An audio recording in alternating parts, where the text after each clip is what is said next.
ஏண்டி பைப்ல இருந்து தண்ணி லீக் ஆச்சுன்னா பைப்பை க்ளோஸ் பண்ணணும், வால்வை க்ளோஸ் பண்ண கூடாது. சென்னையில தண்ணிய அள்ளி செலவு பண்ணக்கூடாது, கிள்ளி தான் செலவு பண்ணணும். இது ஏன்டா எல்லாம் காச்சு? இது எதுக்கு நீ பேசுற? சரி போய் தர, நான் ஆபீஸ்க்கு கிளம்பணும். என்னால எல்லாம் மேல போக முடியாது, எனக்கு சீரியல் பார்க்க டைம் ஆயிடுச்சு. எனக்கு ஆபீஸ்க்கு டைம் ஆயிடுச்சு. மாடெல்லாம் குளிச்சுட்டா போகுது, நீ அப்படியே போ. முடிஞ்சா அந்த நாத்த மருந்து வச்சிருக்க பாரு, அதை அடிச்சிட்டு கிளம்பு. நான் போறேன் சீரியல் பார்க்க. நாத்த மருந்தா? ஏய், நாளைக்கு குளிச்சு போ. அம்மா, நைட்டுக்கு என்ன சாப்பாடு? எனக்கு ஒரே டயர்டா இருக்குடி, அதனாலதான் டொமேட்டோல ஆர்டர் போட்டேன். ஆர்டர் போட்டியா? அப்ப சமைக்கலையா? நீ தான் சொல்லுவல்ல நான் சமைச்சா ஏகப்பட்டது செலவாகுதுன்னு, அதனாலதான் சிம்பிளா ஆர்டர் போட்டேன்டி. ஏண்டி, நீ சமைச்சா அதிகமா செலவு பண்ணி சமைக்கிறேன்னு சொன்னாதான் ஏதாவது நீ ஈஸியான டிஷ்ஷா சமைப்பேன்னு பார்த்தா நீ ஈஸியா ஆர்டர் போட்டு உட்காந்துருக்க. இதெல்லாம் ஒரு குடும்பத்துக்காகுமா? மா, நீ சென்னைக்கு வந்ததுல இருந்து செம்ம சோம்பேறி ஆயிட்டமா. மோட்டரை போட மாட்டற, வால்வை க்ளோஸ் பண்ணி வைக்கிற, துணியை துவைக்க மாட்டற, இப்ப சமைக்கவும் மாட்டற. என்னமா நினைச்சிட்டு இருக்க? ஏய் பத்தியா மறுபடியும் நீ மாத்தி பேசிட்டு இருக்க. நீ தானே சொன்ன சென்னையில சர்வே பண்றது கஷ்டம், கத்துக்கோன்னு. அதனாலதான் சென்னை வாழ்க்கையை வாழ்றதுக்கு நான் பழகிட்டேன். எது?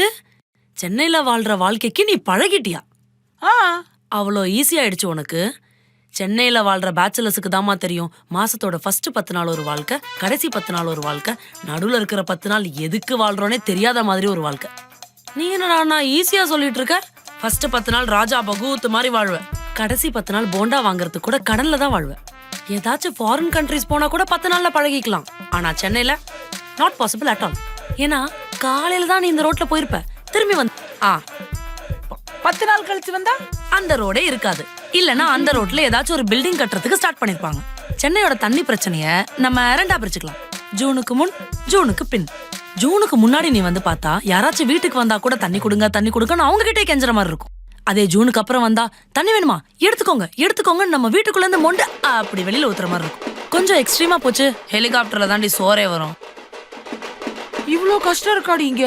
ஆமா, இவ்ளோ கஷ்டம் இருக்கு. அதனால நீ இன்னும் சென்னை வாழ்க்கைக்கெல்லாம் பழகல, போய் சமைப்போ. சரி, நல்ல ஆஃபர்னு ஆர்டர் போட்டேன், நீ ரொம்ப வற்புறுத்துற, அதனால போய் உப்புமா செய்யறேன். உப்புமா செய்ய போறியா? இன்னைக்கு ஒரு நாள் நான் கடன் வாங்கியாச்சு நான் சாப்பிட்டுக்கிறேன், ஒன்னும் பிரச்சனை இல்ல, நான் ஆர்டரே போட்டுக்கிறேன். ஐ ஜாலி. உப்புமா செய்யறாளாம், உப்புமா மனுஷன் திம்மானா அதெல்லாம். வா பரிமளா. இந்தாங்கக்கா குழம்பு டப்பா. நீங்க வச்ச குழம்பு ரொம்ப நல்லா இருந்துச்சுக்கா. தேங்க்ஸ் பரிமளா. ஆமாக்கா, நீங்க எங்க வீட்டுக்கு சாப்பிட வரல? நீ தான் கூப்பிடவே மாட்டேங்கிற. ஆமால, நான் மறந்துட்டேன்.